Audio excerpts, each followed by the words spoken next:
In this video, we'll get started with coding in NVivo, building upon some of the theory we looked in the previous video. I'm going to start off by opening my source material. In this case, I'm looking at Barbara's interview. As soon as I double click on it in list view, it opens in detail view on the right hand side. To get ready for coding, I find it helpful to have the codes folder underneath coding opened up in list view. I can click close here to get the interface ready for coding. I start off by reading the transcript. I can see Henry asks Barbara about her personal and family history in Down East, and she responds with some of the history of her family in the area. I think this really clearly shows Barbara's connection to the Down East area, and I want to code this. So I highlight the text I wish to code, and then I can drag and drop it over into the codes folder in list view, and it will give me the option to create a new code. I'm going to call this Connection to Down East. As soon as I click OK, my new code is created and the highlighted text is coded to it.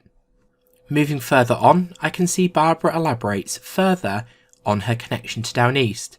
So I'm going to highlight this text and I can now drag it into the existing theme. I can rearrange my interface here so I can get a little bit more space to see my heading labels. I can also see this really interesting reference about the idea of local and locality. I'm going to highlight this and drag it into the blank area at the bottom to create a new code. I'm going to call this local. So far we've looked at coding with the drag and drop method. For the next coding reference, I'm going to look at doing this differently. Here, Barbara talks about wanting to raise kids in this area, and she talks about the strong local community. I want to code all of this text to a new code of community.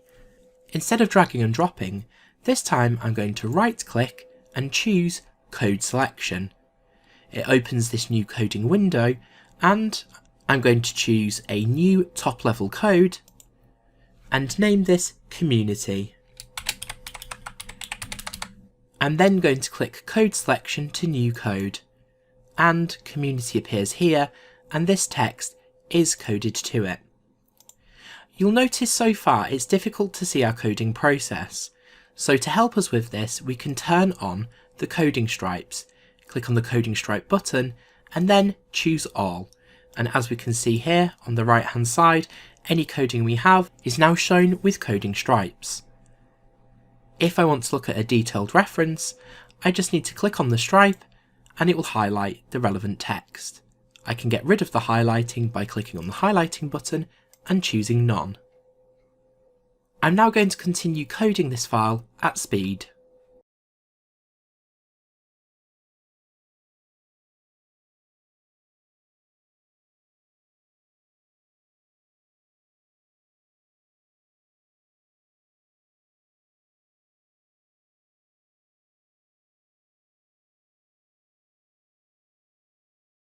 After some minutes of coding, my understanding of this particular interview is started to build, and is represented in these very initial codes. Nothing is final. I'll adjust these, tweak them, hierarchy them and revisit them as I develop my understanding, and we'll look at that very much in the next video. What we can see at this phase, however, is just how NVivo is helping us build deep and rich understanding of this particular source. This particular reference here, for example, is coded to environmental change down east, fishing industry, water, and I've also singled out this interesting quote that I think I might include in the write-up. Of course, this doesn't represent the final coding that you'll see in the environmental change down east teaching project. It is my interpretation of what I've seen so far. If I want to look at any one of these codes in more detail, I can double click on it. It will open up just a view of that particular code in a separate tab up here. For the next video, I'll look at refining, editing and tweaking these codes a little bit more before moving to the main teaching project to look at how we can develop this further.